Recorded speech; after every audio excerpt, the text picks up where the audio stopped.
प्यारे भक्तजनों, आज हम आपको श्री बृहस्पति भगवान का यह दिव्य स्तोत्र सुनाने जा रहे हैं। इसका जो व्यक्ति नित्य श्रद्धा पूर्वक पाठ करता है, उसके जीवन में कभी भी अध्ययन आदि कार्यों में बाधा नहीं आती है एवं उनकी बुद्धि भी तीव्र रहती है। तो आइए भक्तजनों, इसका श्रवण करें।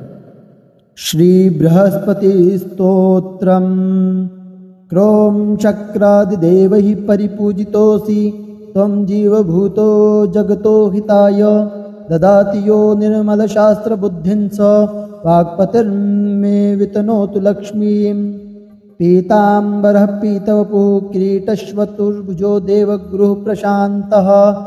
दधाति दण्डं च कमण्डलुं च तथाक्षसूत्रवरदोऽस्तु महम्। बृहस्पतिः सुराचार्यो दयावान् शुभलक्षणः। लोकत्रयगुरुः श्रीमान् सर्वज्ञः सर्वतो विभुः। सर्वेशः सर्वदा तुष्टः श्रेयस्करः सर्वतः पूजितः। अक्रोधो नो मुनिश्रेष्ठो नीतिकर्ता महाबलः।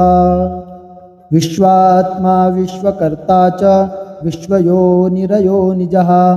भूर्भुवो धनधाता च भर्ता जीवो जगत्पतिः। 25 नामानि पुण्यानि शुभदानि च नन्दगोपालपुत्राय भगवत्कीर्तितानि च। प्रातरुत्थाय यो नित्यं क्रियते तु समाहितः। विप्रस्यापि भगवान् प्रीतः स च न संशयः।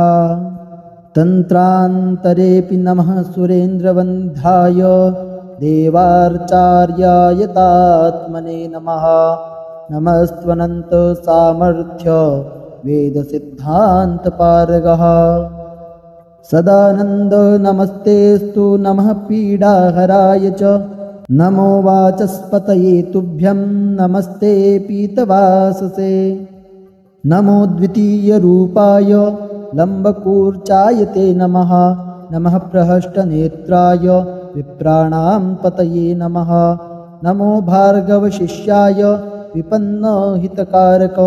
नमस्ते सुरसैन्याय विपन्नत्राणहेतवे।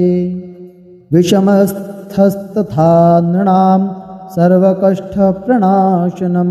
प्रत्यहन्तु पठेद्धो वै तस्य कामफलप्रदम्।